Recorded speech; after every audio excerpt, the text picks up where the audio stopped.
Feldman, Riviera 1-2 Beach Grant. Thank you. Okay, any other board members here? Okay. Let me introduce you to elected officials that are here. One is Jimmy Fullen. Where's Jimmy? There he is. Just for clarification, I'm no longer the constable, but I am your candidate for Galveston County Sheriff. What is the election, Jimmy? March 5th. March 5th. Yes, sir. March 5th? March 6th. No, sir. March March 5th of 2024. 2024. You got a whole year? No, we got 10.5 months before the first vote. Okay. Our city council member, Marie Robb. Good morning, everybody. Director of the Gulf Coast Water Authority, Brandon Wade is here. And any other officials? Oh, where's Sean? Sean, there he is. Sergeant. Jerry. Thank you. Jerry. Taz Jones, my goodness, alderwoman from Jamaica Beach. Thank you. There you go. Thanks, Taz. And she is also our official YouTube operator. We have some corporate sponsors here I'd like to introduce. I don't know if Luke Mazur is here. Yes, sir. You want to talk about House Doctors? Sure. There you go. He's one of our new corporate sponsors, House Doctors. Yeah, thank you. Good morning. Should I get up on stage and dance for you? Oh boy. Yeah, Jerry, he sent out an email blast earlier this week. I'm the owner of House Doctors of Galveston. We perform handyman services, home remodeling, home repair. So as we come up on the really busy part of the year when everything's breaking or renters are coming in and tearing up houses, whatever it is, we can take care of you. So anyways, Luke Mazer, House Doctors, thank you. Welcome as a corporate sponsor. Peggy, you have anything with Wellbe Financial? This is Peggy Saylor. We always have something with Wellbe Financial, but we welcome your interest in our organization, and from a financial standpoint, if there are any questions we can answer or any way we can help you, please reach out to us. Thanks, Peggy. I don't know if we have any candidates for office. Jimmy, I know are. Go ahead, Jimmy. Jimmy Fullen running for Galveston County Sheriff. That's all I need to say for now, sir. We know about you, Jimmy. Is that Beverly over there from Mace? Who? Mace Middleton's office. Oh, Beverly Ferguson. Yes. Beverly, what to say? Yes, I'm Beverly Ferguson, District Director for Senator Mace Middleton. And you know what, don't be scared, I'm not a newbie. I just retired from Congressman Brian Babin with the feds after 8 years. And so then now I'm Galveston County with Senator Middleton and also part of Harris County. And you know, 2 people. She's a Thank great you, lady. Marie, thank you. Thank you, Beverly. Welcome. Nice to have you.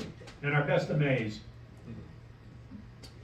Okay, board, if we can approve the March 31st, 2023 financials and the March 18th minutes. So moved. By Peggy.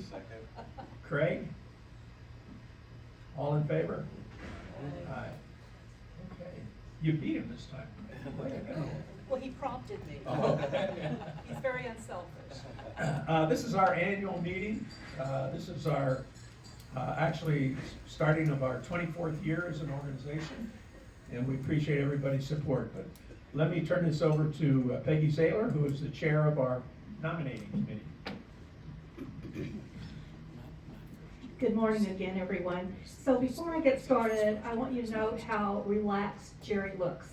One of the reasons why he looks so relaxed is this is probably the only time during the year that he can be fairly certain I will stick to the script. He has actually written a script for me. I have a script.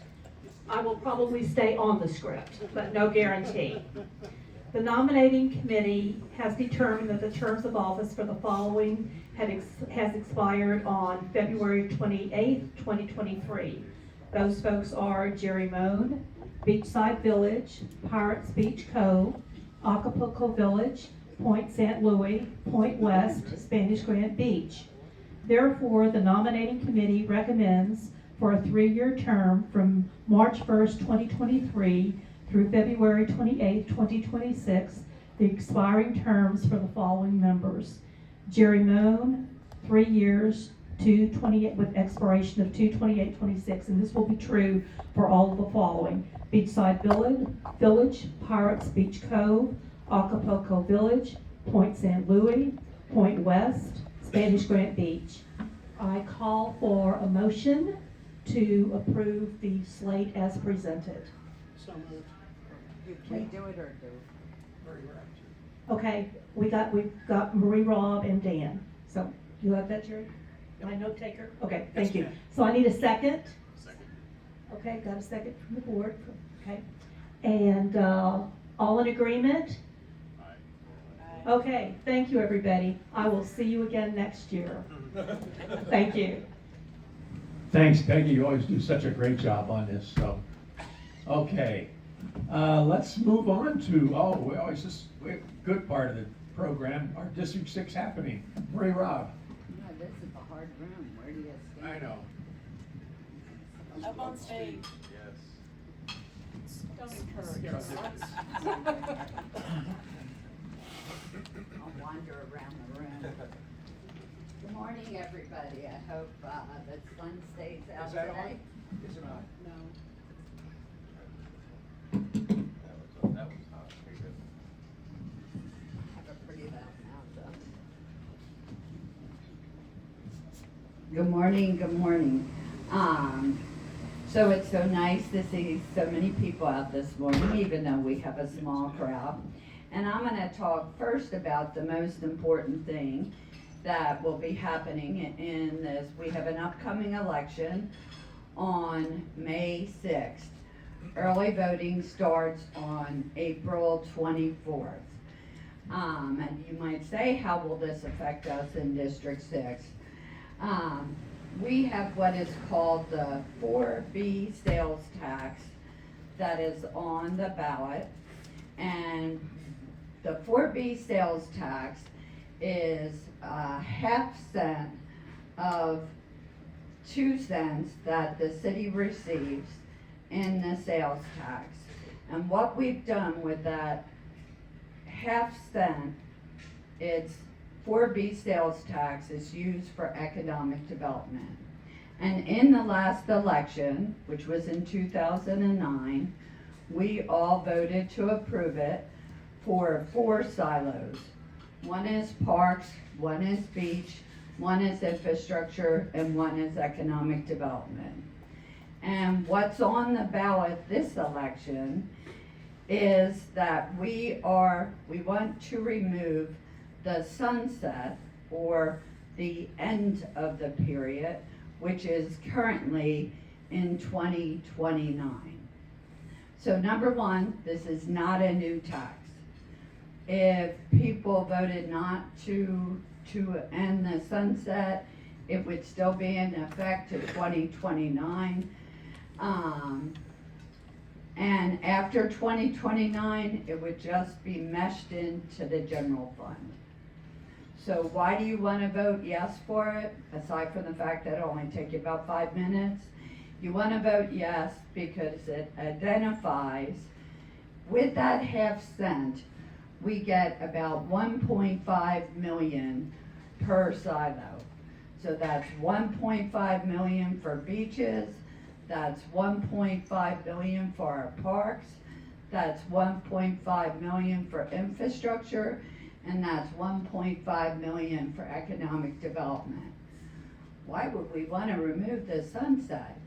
Well, let's say if I was able to finally convince the city to get rid of all the septic tanks and put in sewer. We could use that infrastructure 1.5 million, and do a 10-year bond. Right now, we can't do that because there's a sunset of 2029. We were able to bond one small project, which was, it's not a small project, it's a $5 million project, but it's to improve the soccer fields. Those of you who may have grandkids or kids, currently when they play soccer, they have to go over to Texas City. Now the field should be done somewhere in the next year and a half, and they will be able to play on our own soccer fields. We will be able to have soccer tournaments and so forth. The Little League fields, that was done with 4B sales tax. The improvements to 23rd Street, that was done with 4B sales tax. I think it's $5 million that's identified, that's the city contribution to the Pelican Island bridge. That was done with 4B sales tax. So the nice thing about it is 50% of that tax is paid by tourists. So not only do we get the protection of the silos that it's in, half of it is paid by tourists. And God knows, we suffer a lot from so many tourists. Well, we don't suffer, but we can't always add up the benefits to the negatives when so many people are coming to the island. And you would have thought it was spring break again this week with as crowded as the island is. But anyway, so I'm asking you all to take 5 minutes out of your day. All the regular voting location spots, Seaside Baptist will be open, Moody Methodist will be open, the county courthouse will be open. So all the spots you're used to, it will literally take you less than 5 minutes to just go in and vote yes. Are there any questions that anyone has? Bree, when does it start? Oh, pre-voting. April 24th. And before the meeting's over, I'll pull up the exact, I think it's April 24th, it starts from 8 to 5 every day. And then May 1st and 2nd, it's 7 to 7, if my memory. It's the only thing on the ballot for us. Okay. In District 2, the William Schuster, who I love and will so regret that he's leaving the council, but he did what everybody else who has a great mind. He moved to District 6. So look for him after my next term of being my predecessor, because we could take him under our wing now. Anyway, so this will be the only thing on our ballot, and it will be fast and easy. Election day is on a Saturday, but again, early voting starts the 24th. That first week will be 8 to 5, and then 7 to 7. I know you look like No, you're. it's okay, I'm gonna jump. Can you just verify what we're actually voting on is to go from a tax that was going to sunset, we're gonna make it permanent? The tax will always be there. And Whether it's identified for we're taking away the sunset, or you would take away the sunset if you don't, okay, you're voting to take away the sunset on the 4B sales tax. Even if it didn't pass, which is highly unlikely, the tax would still be there. It's a sales tax. It's not a new tax. It would just be absorbed into the general fund, and more than likely, it would go towards our loving public safeties. So you're voting for that half cent to be dedicated, to stay dedicated to beaches, parks, infrastructure, and economic development. I mean, let's say if the opportunity posed that we could buy the Port of Houston's property on Pelican Island. We could do a bond through the economic development silo. So then you don't have to hit the general fund. Then you don't have to come back and say, we're gonna raise your taxes. This is something that's 50% paid for by tourists, and it's something that's going to be there. But what we want is, we want it identified. We have the design and engineering of a large beach nourishment going on right now from 8 Mile Road to 13 Mile Road. Our goal is to do a huge nourishment. We're gonna need that silo to bond that project. We don't wanna put it on your backs. Let's let the tourists, because yeah, they use it. We can testify that.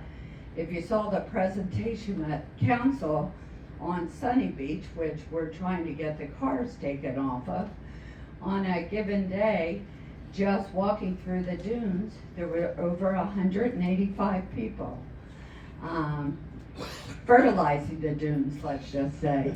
And there have been days, there was a day in spring break that 90% of our public safety resources were at Sunny Beach because there were so many issues there.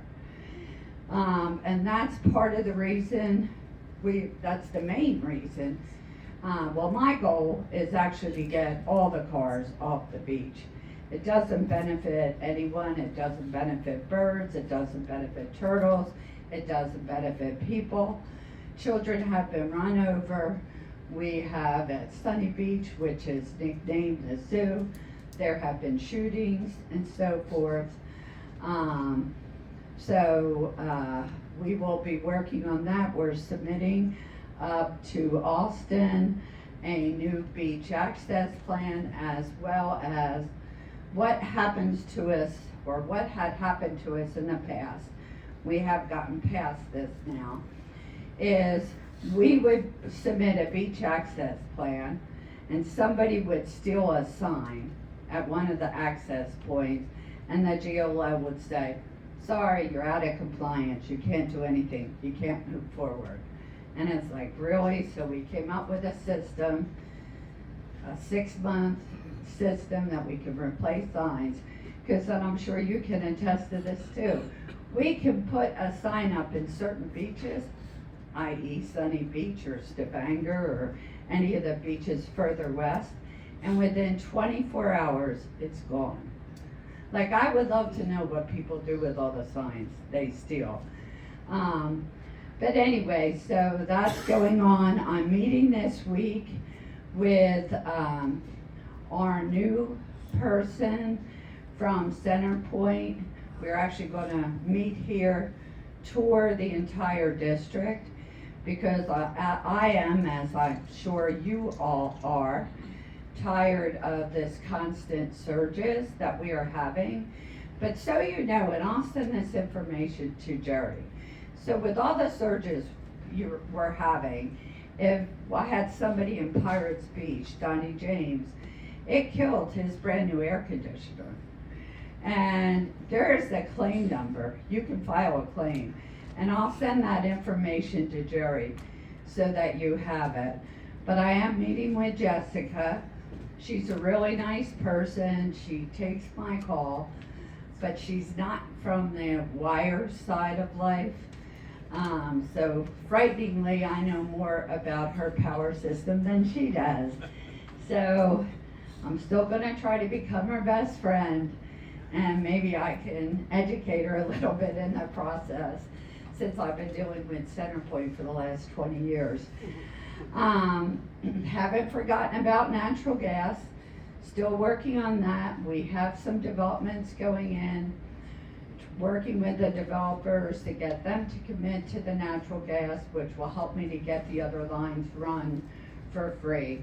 I think we'll actually, in this next year, see natural gas start going into the areas that do not have it, or at least make it close access that you can decide to run it to your house or not.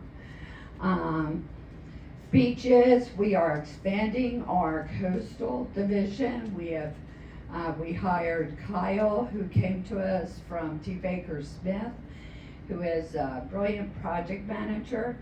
And we just brought on another person who also happened to come from T. Baker Smith.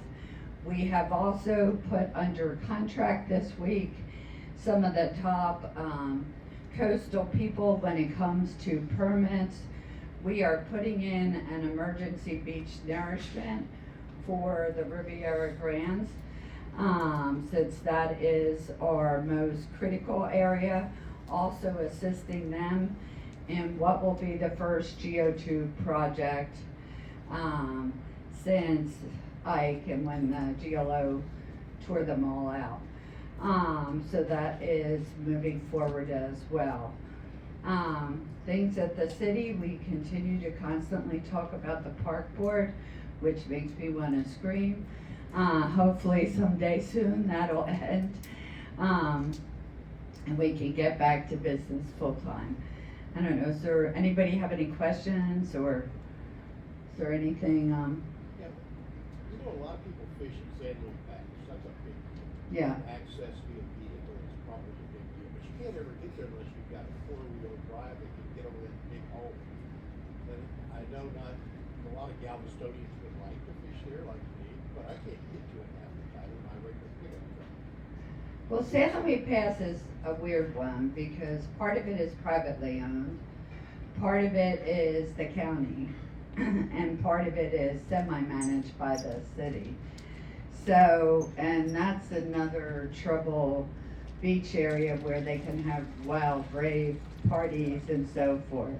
If there were some improvements that you could charge, We're gonna be looking at how we can enhance all our beach areas.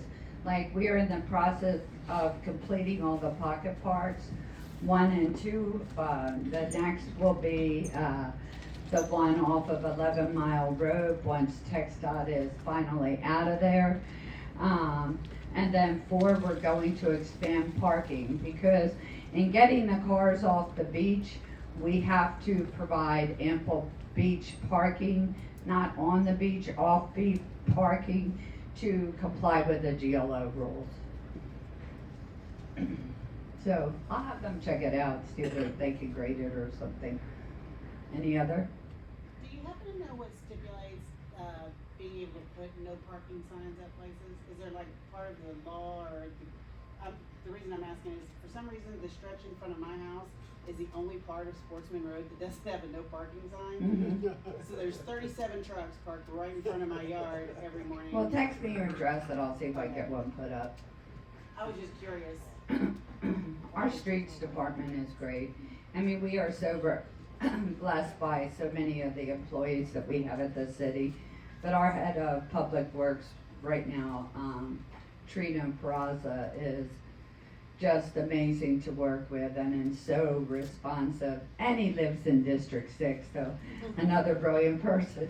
It's interesting to me how many employees that I never realized will come up and say, well, I live in Sunny Beach, let me give you my comments. I'm like, oh, welcome, yay. And you cannot forget Peggy,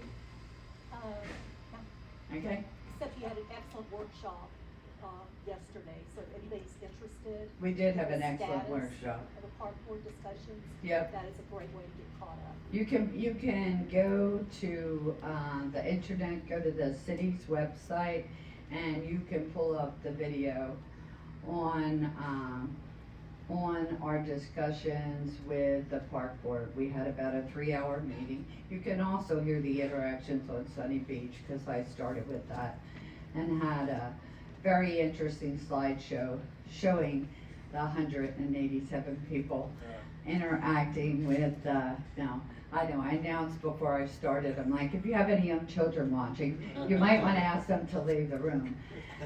But they removed any of the nude pictures, so that was cleaned up, believe it or not. But anyway, it's my honor to represent you.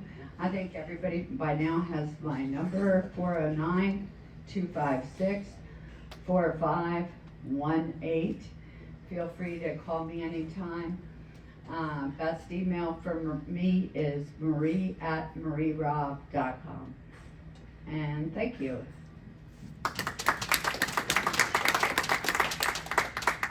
Thanks so much, Marie, you're doing a great job. And vote yes. Okay, let's move on. We'll have our West End Police Report. Lieutenant Sean Miguez.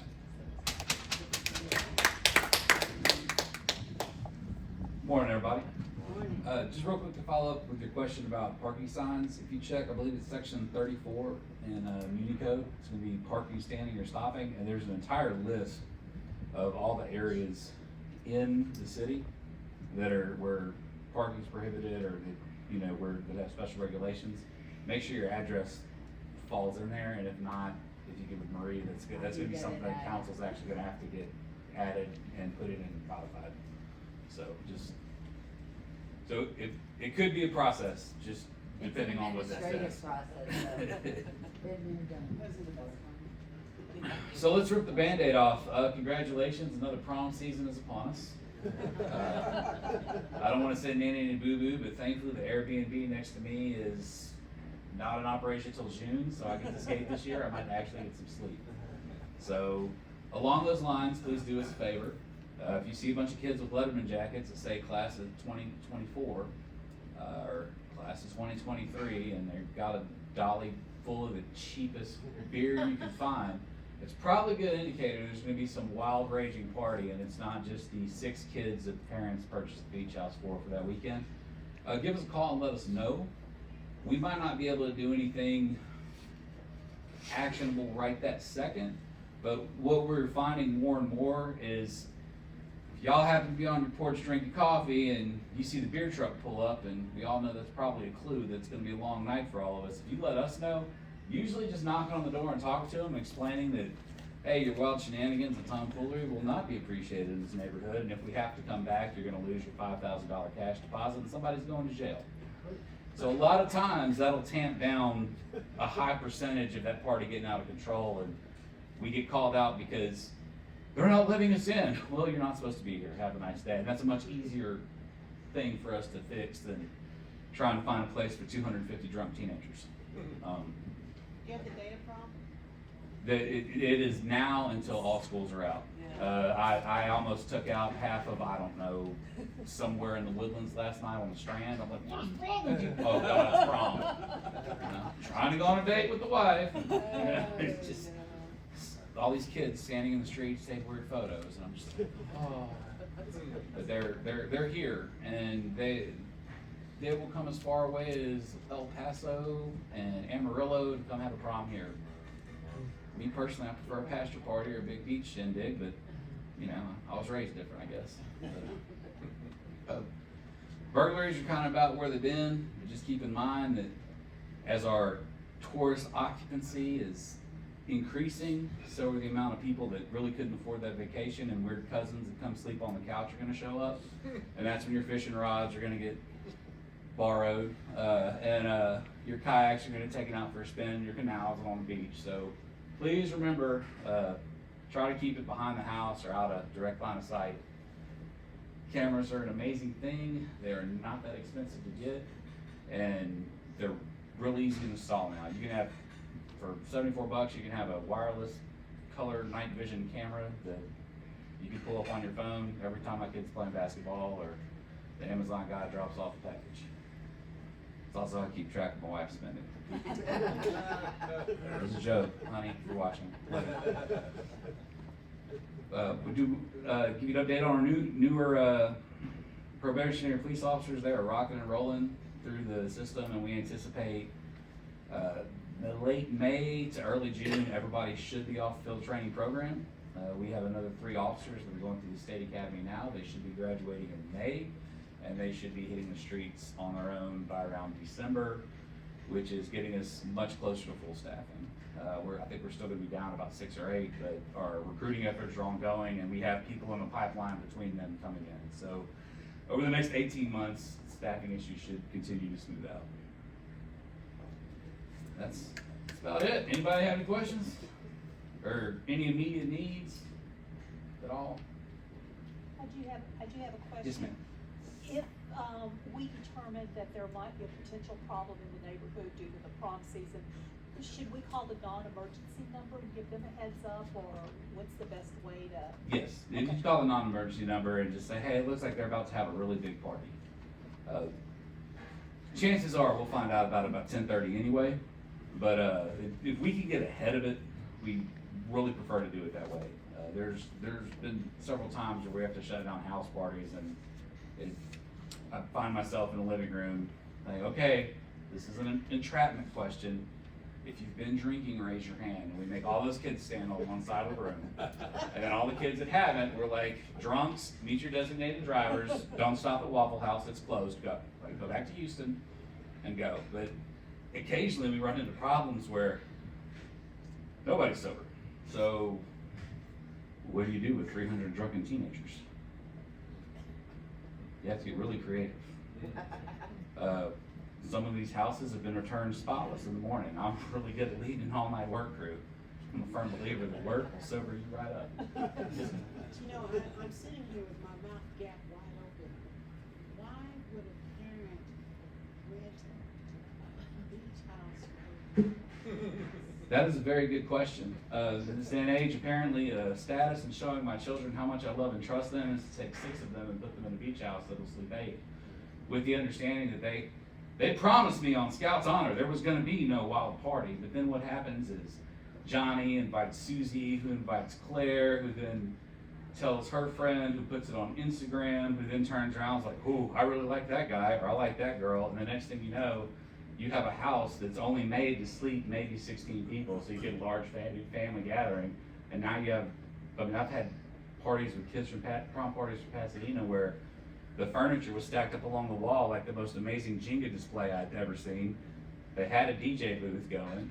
I mean, there were about 350, 400 kids in the house. But parents aren't they held responsible for anything done? Oh, no. They show up, they sign all the paperwork with the rental companies. They let the kids in the house and they leave. And for some of these guys, for some of the older teenagers and the college kids, it's a calculated risk. They know, let's say there's a house on the beach and they want to throw a big party. Hey, we have to do this $5,000 cash deposit. Cool, no problem. Well, then they turn around and have a cover charge. So they show up, they know the party's going to get busted, but hey, the party got shut down, that's not my fault, right? It's those mean police officers that did it. So, and they're charging up a cover charge, most of them make money. They don't care about losing $5,000 in cash because they're walking with 12 or 15. Some of the houses that are managed by GARM, they actually will even evict them that night. But I mean, most all of our rental places have a minimum of 25, and usually mom and dad are over that. And they go in and they rent these houses. So I've seen it happen in every single neighborhood.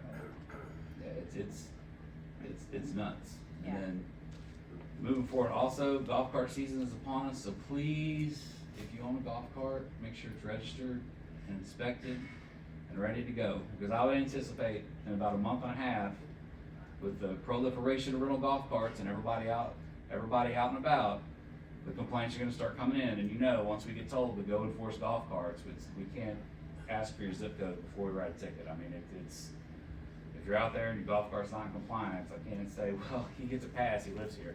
So please get your golf carts up to date before And the we best come thing you can do is like Dan just did in his neighborhood. They have a neighborhood wide, Mr. Golf Cart will come out, and depending upon, because I've done it in my own neighborhood, they'll come out, I'll be doing it again this summer in our neighborhood. They'll come out for anywhere between 20 to 40 a cart. They bring all the pieces, parts that you might be missing, like a side reflector or blah, blah, blah. And they'll do mass inspections, so you make it easy, you do it all at once, and everybody benefits. Cool. All right, thank you. No more questions? I'll pass this This back. kind of goes back to the you can't fix stupid stuff, but Oh, aren't yeah. the seatbelt laws and the car seat laws the same on a golf cart? Yes. So a 6-year-old should not be on the back of a golf cart holding a 3-year-old. That's against the law. No. Driving. And bungee cords don't count as seatbelts.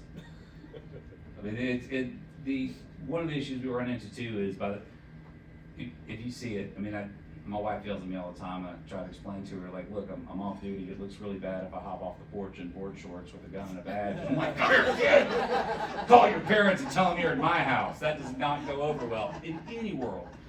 So typically with that response time, there's generally lag, and a lot of times by the time we get there and find the cart, it's like a high stakes game of tag. They're already back in the driveway, and now we're dealing with this very entitled parent from another part of the country that, you know, you're just harassing our children. No, I'm sorry, a 6-year-old can't drive. Typically we'll say if we catch it, a lot of times what we'll do is we'll cite the parents. Usually parents that throw the keys to a golf cart to a 6-year-old are about 4 margaritas in anyway. So when you send the kid home in flip-flops, where did you come from? Way down there. Well, yeah, I'm gonna wait right here with this golf cart. You come back with a grown-up. Go on now. It's kind of a self-correcting built-in punishment. So the ticket's just icing on the cake, and we're like, have a nice day. By the way, don't drive drunk. Yes, sir. Would you explain the seat belts for pirates? I mean, I understand that we're not obligated to have seatbelts in a developed Master subdivision. plan. Master plan. Yes, so the state in its infinite wisdom went through and redid the golf cart and side-by-side rules. I'm gonna be perfectly honest with you, I sat through a 3-hour class on it about 2 years ago, and I'm a little rusty on what can be done where. I know that if you're in a master plan community, the rules are slightly different. However, where things get interesting is technically with that master plan community, it's also supposed to be gated. If you're rolling without seatbelts, if you're on a city street, and see, it's where we get into what's a master plan community. It's also a city street. I mean, you can't speed down your road, right? I mean, But I mean, a master plan community, you're required to have the back reflector, mirrors, front lights, back lights, and side reflectors. And register. And it has to be registered with the city. You do not have to have a license plate. But if you were going to get a license plate, you go to the county, and I think it's something like $20 lifetime. From a master plan community, you're allowed to drive to the beach or the golf cart as long as it's within, I think, 2 miles, and the speed limit is under 35. I would highly recommend seatbelts. And if you do end up getting a seatbelt ticket, here's the thing: take it to court and fight it there. And the reason I tell you this is, at the end of the day, Galveston is also a home rule city. And I've seen lots of things where there's been like, state law says this, the city ordinance says this, and sometimes it goes in favor of state law, sometimes it goes in favor of city ordinance. But the smart money is on definitely having a seatbelt. I mean, that's the safest thing you can do. There's a million people out here zipping around on cars that aren't familiar with the West End, and if you get tagged in a golf cart by a car and get ejected from an otherwise survivable wreck, you could be killed because you're not wearing a seatbelt. I mean, it's a. So you mentioned side-by-sides. What's the laws on that? We see a lot more of those lately, where people come down, they rent, they've got these huge races. You are not supposed to operate them on city streets unless you are Or the beach. or the beach, which is the state highway. I mean, you're just, it's not supposed to happen. And 4-wheelers on the beach is not supposed to happen either, not within city limits of Galveston. What is a side-by-side? Like a big razor or I mean, there's a million different kinds. Off-road golf cart. Yeah. With a really nice sound system, and if they're good about it, a couple gun racks and some corn in the back. Here. But you ain't gonna find that down here. You're gonna find some rocket speakers, giant tires, and they're driving around with songs about apple bottom jeans and boots with fur. So it's they're pretty interesting. Is the marshal's gonna be out again and actively monitoring golf carts?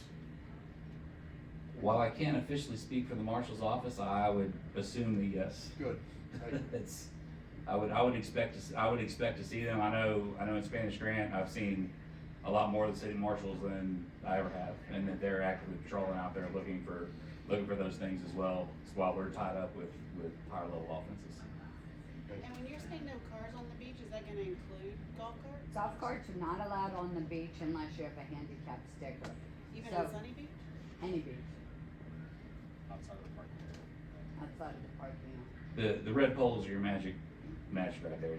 Technically, when you get down on Sunny Beach, everybody thinks the parking area is Sunny Beach. That's not Sunny Beach, that's the parking area. Sunny Beach is actually outside of, correct. That's how we're able to enforce the issues with alcohol on a beach.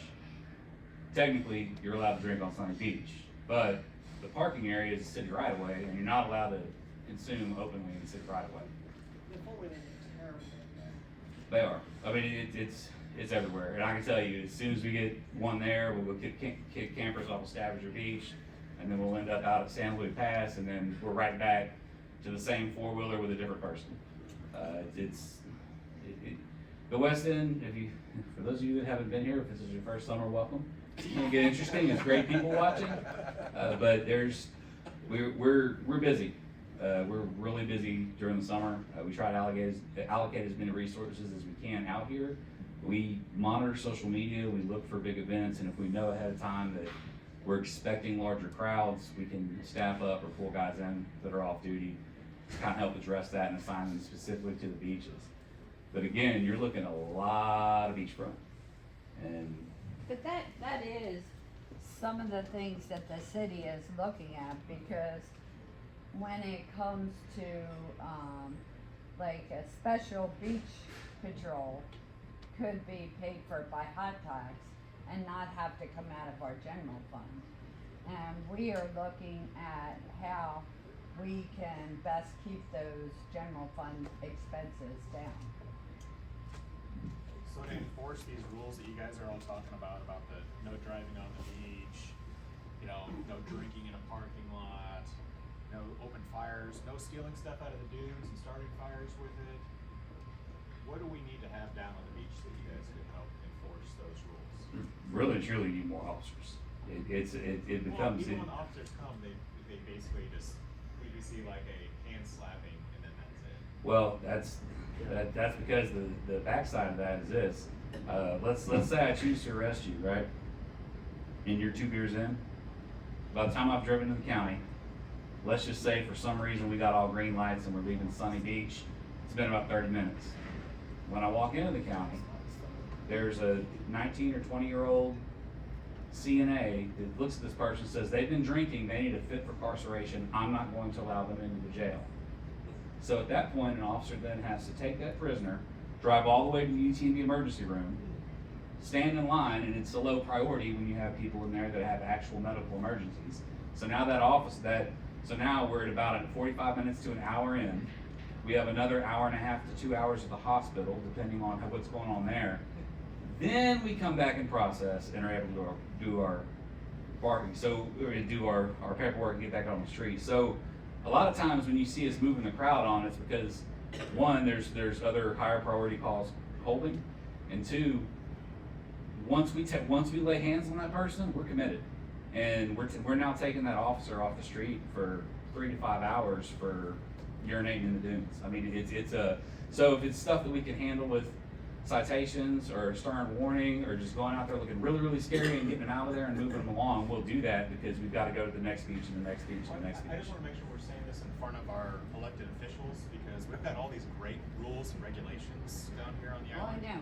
But the enforcement of those rules is not happening. So I get fined from the state or from somewhere else for not having a sign on the beach or not maintaining a neighborhood.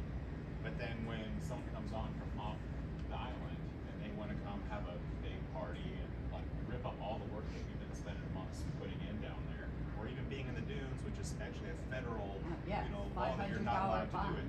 And that's the least enforced one I see on the island. Then it comes back to us and we get the fines as trying to actually benefit the neighborhoods and the beaches down here. So I just want to make sure that as we're Believe putting me, in I'm regulations, listening. we're actually talking about With just what enforcement. he's saying about having to go to the ER, I'm gonna talk to city management on Monday and say, why can't we work some kind of agreement out with hospitality ER so they can get in and get out of there and get them back to the jail? We can cut out time. I mean, there's better ways to do stuff, but I had no idea that was the Yeah, I mean, process. it's until a very real. I mean, there are times where we feel we should make an arrest, but if there's a way that we can release you in lieu of a citation and maintain the peace and do it that way, we will. And the whole reason being is you're kind of triaging, right? I mean, our staffing doesn't change for the amount of people that are down here. So I guarantee you by 3 o'clock today, our resident population is going to go from where it's sitting at around 54,000 to we'll probably have 150,000 people down here. Guess what? The same amount of officers, well, I got one that's probably going home because his kid's sick. So the same amount of officers we started at 6 a.m. with -1 are going to, for 60 or 54,000 people, are now going to be dealing with 150,000 or 300,000, depending on how many come in for the tall ships, who's here for a cruise ship, who's just down here for lunch. So that's every weekend we get a surge and weekly we get a surge. So then we hit a point where not only do we have the calls that we deal with on a regular basis, now on top of that, we've got everybody hits that city limit sign and their brain just goes poof, and we're trying to catch up to cars with people hanging out and driving down Broadway, And it's all we can do to get to Cherry Hill ahead of time to turn them around and send them right back over the bridge. It's just, there's such a high amount of people here, and the problem you run into is, as a municipality and as a city government, it's very hard to plan for that, because generally speaking, with all the formularies that are out there, the amount of police you have are based on your population. So if you go strictly off the formulas that are accepted nationwide, your island's actually over-policed. Well, I live here, I can tell you, we're not over-policed, 100%. I've even found myself saying, God, where's a cop when you need one? You know, I've had to call dispatch and put on hold. And I'm like, I signed off on your time card. You just put me on hold? Can you confirm where you are? I'm your boss, and I'm telling you, I need a Weston unit at this intersection because this lady's crazy. And you know, she's all over the road. Okay, sir, stand by. We're gonna get a unit to you. How do you spell your last name? But dispatch is right. They're doing their job, right? And I've got to swallow that the little bit of pride that comes with what I do, and remember, like, once all this is off, man, I'm just Sean. At the end of the day, I'm just Sean. And so, you know, when I hit that 911 system, I've got to go stand in line too, just like everybody else. So you'll have people that say we're police. We're not. That's a misconception. That's based off of percentages and population statistics for resident population for the calls. full time here and call. And calls. But so what I want to say here, because people always say to me, "Oh, I get tired of calling."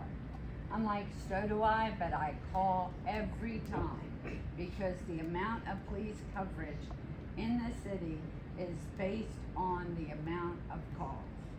So I don't care if you have to call 10 times.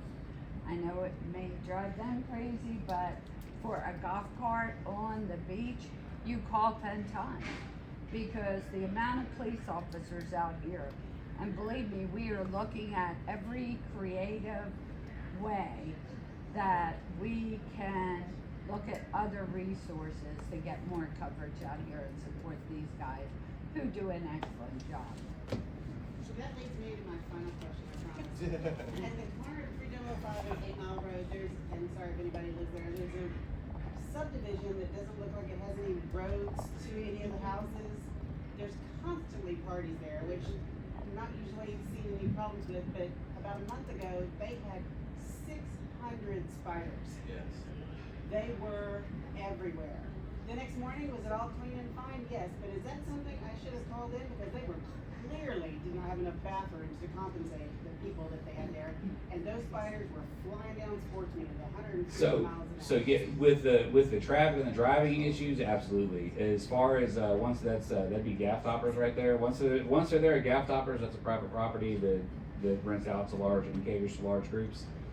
Once they're there, well, it's kind of like home base, right? I mean, it's like, for them it's a giant hotel. It just happens to be fishing cabins and tents, so for that weekend.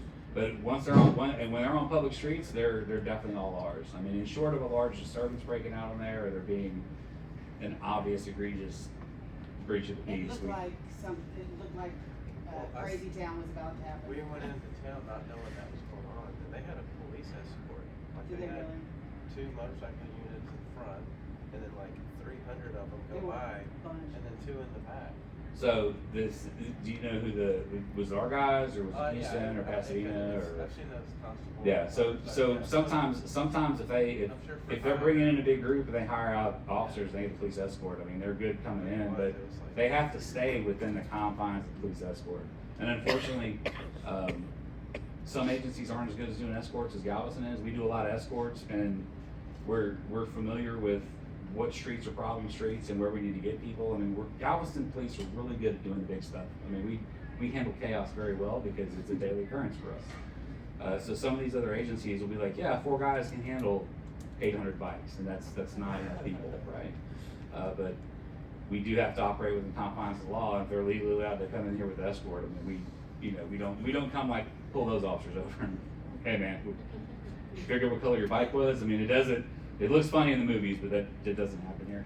I mean, it's once they have the police, once they're there and they break free, that's it. I mean, if you have a police escort, there are certain things they are allowed to block roadways for the safe conduct of getting that escort through. But Generally, by the time all the really crazy stuff happens, those guys are long gone and don't even call. Like, you'd be amazed at a flatbed wrecker leaving with 2 or 3 spiders on it, and how quickly all the crazy driving goes back to private property and not public streets.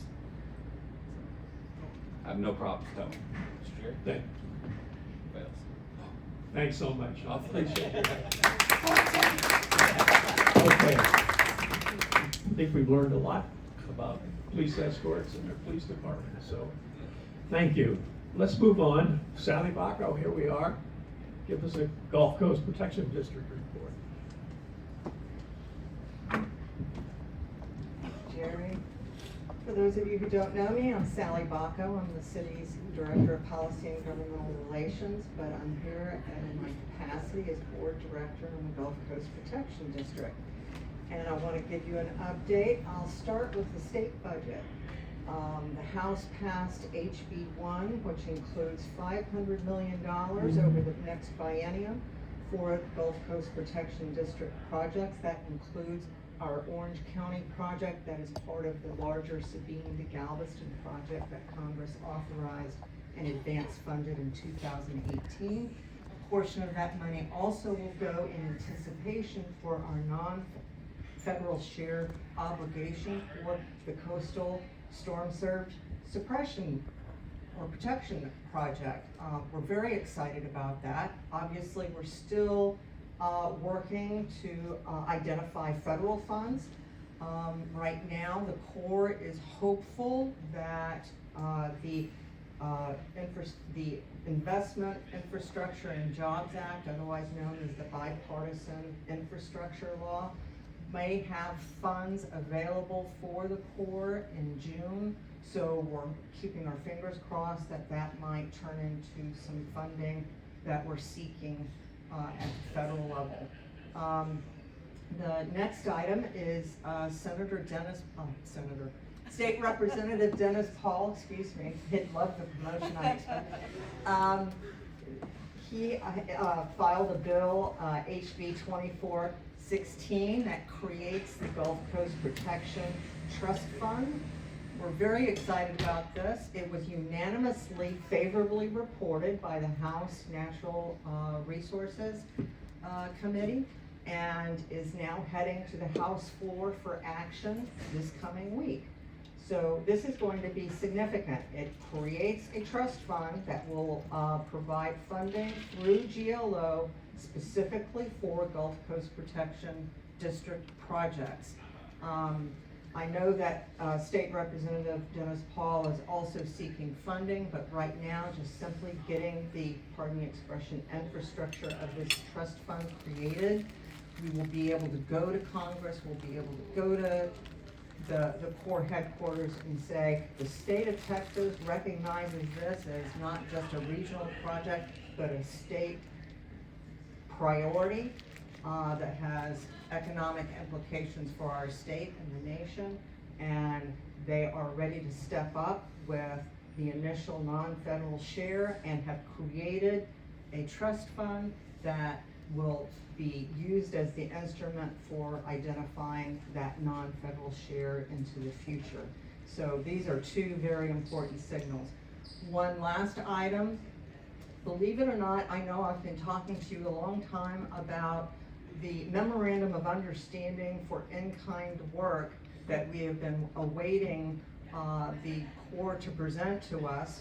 Well, it has taken them a while to decide whether they're going to do 2 agreements or 1 agreement. We fall into a unique category. The Coastal Texas Study Project was authorized by Congress, but it involves 2 non-federal sponsors.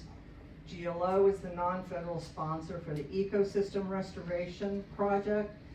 The Gulf Coast Protection District is the non-federal sponsor for the Coastal Texas Storm Surge Protection Project. So the Corps, I guess, hadn't ever been faced with this scenario, so there was a lot of back and forth. Do we do 1 agreement? Do we do 2 agreements? Fortunately, they have now decided they're going to do 2 agreements, so now we are waiting for them to present their draft for the Gulf Coast Protection District. We're expecting that they'll be likely very similar, and then we can negotiate. We can negotiate from there. Excuse me. So we'll have that in place and soon, hopefully, but we will have to wait for them to draft that agreement and present it to the Gulf Coast Protection District to review and act on. And if I can answer any questions, that's my update for this month. So does that mean the design and engineering project won't be counted? We'll have to see what we can negotiate. I don't say no because I still want to try. I know that they'll likely be resistant depending upon the timing and what's been executed at the point that we're ready to execute that MOU. But once we get closer to that point, I'd like to identify closely where we are. It'll probably be finished by. So, see what we're able to do, but I recognize the timing is not good. So in your other capacity as our city legislative person, can you update people on some of the windstorm bills and maybe the beach bills? Right now with windstorm, we have two major bills. One bill that is authored by Chairman Tom Oliverson. He's chairman of the House Insurance Committee. That bill was just recently received a hearing and would, I think, is headed towards some floor action, although it has not been placed on a calendar yet. Chairman Oliverson's bill basically looks at the funding structure. TWIA has a very complicated funding structure, part of that being a layer of public securities. TWIA will actually sell public securities in order to pay down claims once it gets to that layer. That debt adds to the cost for the consumer because of the interest being paid on that debt. So what has been proposed by the industry is replacing that layer with up to $1 billion that would be loaned to the catastrophic trust fund, catastrophe trust fund, excuse me, from the rainy day fund. Now, it's still a lending situation, but it would be at a much lower interest rate. What this is intended to do is it won't necessarily decrease your premiums, but it will help to control future increases in premiums because they will no longer have that higher cost debt that they're trying to pay off with the trust fund.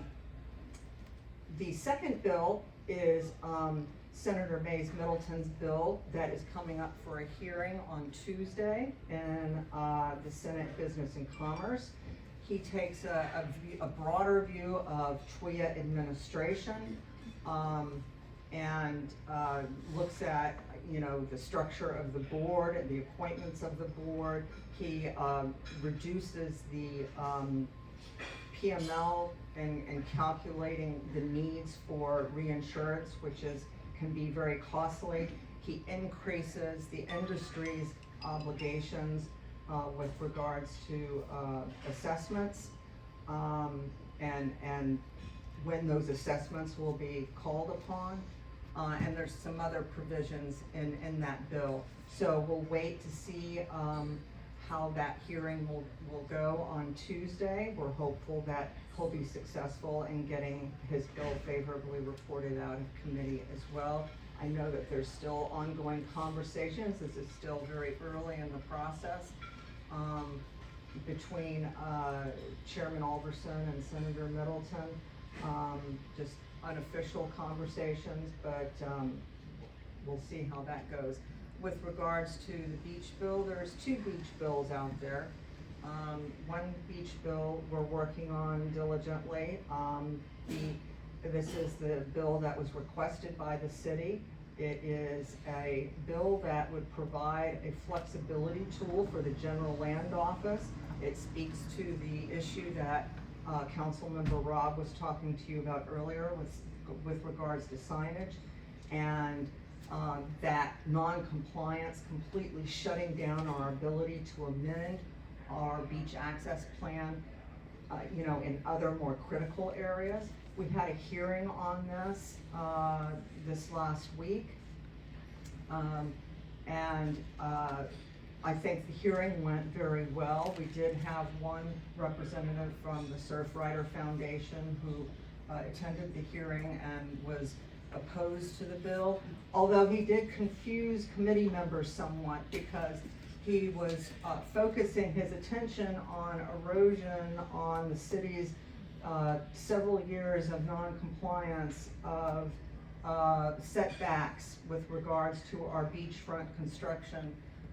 And a couple of members of the committee said, we really appreciate your passion for the beaches, but what you're talking about has nothing to do with this bill. Our bill simply allows the GLO to look at our plan and say, all right, for this portion of the plan, you're good. You're 100% compliant and consistent with state law. However, we have a problem over here, and that we can't approve this portion of the plan. You're going to need to come back and resubmit. What that allows us to do is keep the train moving down the track. It allows us to keep addressing critical issues, because if we need to amend that plan or that portion of that plan that's been approved to address critical issues like the significant erosion, like the vehicles on the beach, and addressing the off-beach parking, we have the ability to do that. And one other thought, and I know I'm going on too long, but one other thought that I think is really critical for us to think about. Legislative bodies tend to be responsive, reactive, rather than proactive, all right? That's just the nature of the legislative process. However, we have to start thinking about Louisiana. 5 storms over 13 months, 2 6 weeks apart, 12 miles apart. It's not what if that happens to Galveston, what happens when that happens to Galveston. And having a livable beach access plan that we can exercise that will be responsive in those kind of scenarios is absolutely essential. And that's the message that we're trying to send to legislators.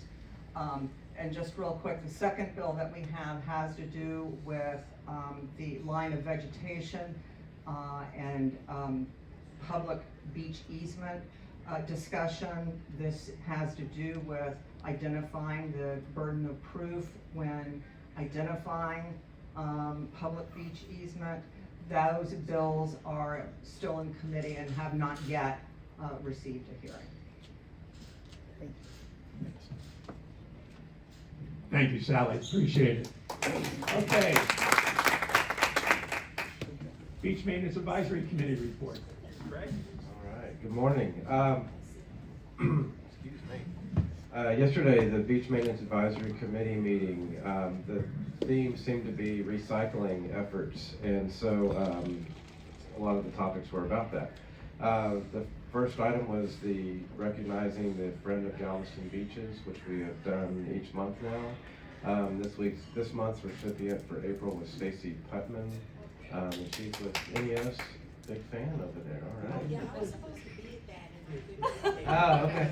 Well, good.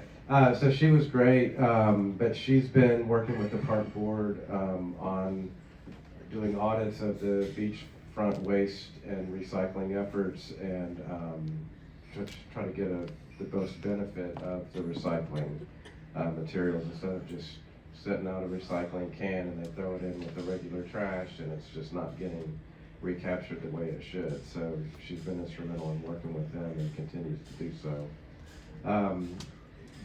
She also then led a presentation about NES where she works.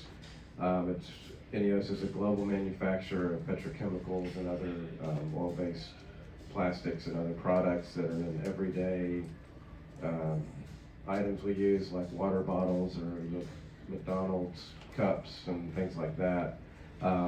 They don't make the cups for McDonald's, but they make the product that the company that makes the cups use. And what they do is they work to improve and maximize the recyclability of the product so that it can be broken down more efficiently and reused in other products and continue that life cycle of that. So it's a one use over and over and over again. They're working with the park board as well to analyze the efforts and to maximize the program to, again, capture as much reusable plastics as possible. The next presentation was by a company called Cyclix. I think I'm pronouncing that right. And they have a program that's called 10 to 90. Right now, there's only 10% of plastics are currently being recycled. And there's a lot of recycling going on, but if you think about it, only 10% of the plastics that are out there are being recycled, and their goal is to make that 90%. And they proposed an agreement with the park board to analyze all of the recycling efforts that the park board does on the beaches and help them to create a program and a contract to better enhance the recycling efforts to achieve that 10 to 90 goal. So after a lengthy discussion on that, we voted to approve the agreement to move forward with them analyzing and doing, to then at a later date come to possibly with a contract to implement that program. So that should be an interesting process to see those numbers and what they're able to generate. Next, Kelly DeShawn gave an update on the HOT contract update, which Marie alluded to earlier. And then that meeting with council was after this. So Marie, if you have another update to elaborate, that's great. But Watch the video. I'm sure it was interesting. But according to that, she apparently park board staff and city staff successfully agreed on a contract. I can't even read my handwriting, I'm sorry. For council and trustee approval last week to allocate the hot tax and fund the park board from April 1st through September 30th. Is that correct, Maureen? Yeah. Yes, okay. And so then, you know, if you've been following it in the paper the last several months, it's been back and forth. So, yeah, so it looks like that they did approve, the city did approve the funds to fund the park board through the end of September, and then they'll go through that process again later in the year. The next topic was World Oceans Day, which again is Saturday, June the 10th at East Beach Park. It's free. There's a lot of fun activities, educational activities. There'll be many booths with art projects or informational, educational activities for kids and adults alike. So everybody's welcome to come out there and enjoy that. They also gave an update on the federal permits. The park board possesses 3 permits through the Corps of Engineers. 2 are for beach and dune projects, which are the sand nourishment and other programs, and then the 1 is for the beach maintenance for the sargassum relocation. Each of those, the beach and dune one was from 2018 through the end of 2024, and they're currently in the process of doing the renewal paperwork to get that going. And then the seaweed relocation program that a lot of the communities out here participate in. I think she said there's 7 that they've received the paperwork, and then there's another 6 or 8 that are in the process of submitting their paperwork. So in your communities, if you do want to participate in that annual emergency relocation program, the deadline is May 1st. So just want to make sure everybody's aware of that. And lastly, the Texas Marine Mammal Stranding Network is having an open house today from 1 to 3. They're in the old Fort Crockett building. It's not an address, but it's 5007 Avenue U, and then it's the building behind it. But if you're interested in that, you want to save, or help mammals that have washed up on shore and all that, they're having an open house. So that's the report. Marie? I'm gonna make one comment, so the permits for our beaches, which the city is actually looking at transferring into the city's names, are paid for by the 4B sales tax. As are the annual beach surveys, which again allows us to get some federal coverage, are paid for by the 4B sales tax. 2 more reasons to vote yes. Not enough coffee this morning. There's one very important legislative issue that I want to mention to you. HB 2665. It is a bill offered by Representative Gates, that will preempt local governance over short-term rentals. It also reduces the registration fee down to $100, caps it at $100. I'm going to send this information to Jerry. The hearing is on Wednesday. This preempts everything that the city is doing. It does allow for a registration program, but our ability for neighborhoods to petition for the R0 zoning would be eliminated.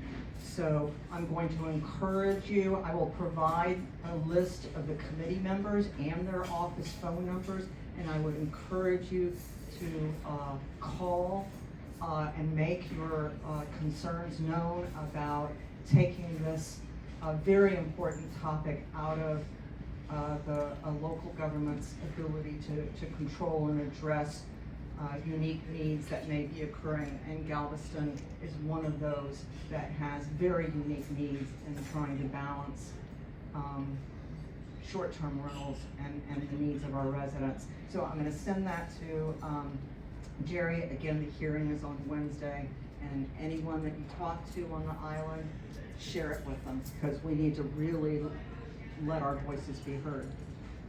What effects is that on deed restrictions? Deed restrictions, I think, would be exempt. Yeah, it would trump it. So this is really important for Galveston to try and keep this under our control. Thanks, Sally. Excuse me. Finally. Okay, Brandon, you never thought we'd get there, would you? Let me introduce you to Brandon Wade. He's the CEO and president of the Gulf Coast Water Authority. I'm certain everybody remembers Brandon when he was Director of Public Works for the city of Galveston. Nobody will ever forget what he did after Ike in cleaning up the city in such a short time. So, Brandon Wade, thanks so much. Thanks, Jerry, and I appreciate the opportunity to be here. Yes, it has been 15 years, I think, since I've been in this room making a presentation to you all, so I do appreciate the opportunity. This is me personally talking. I will personally be going to vote for the 4B.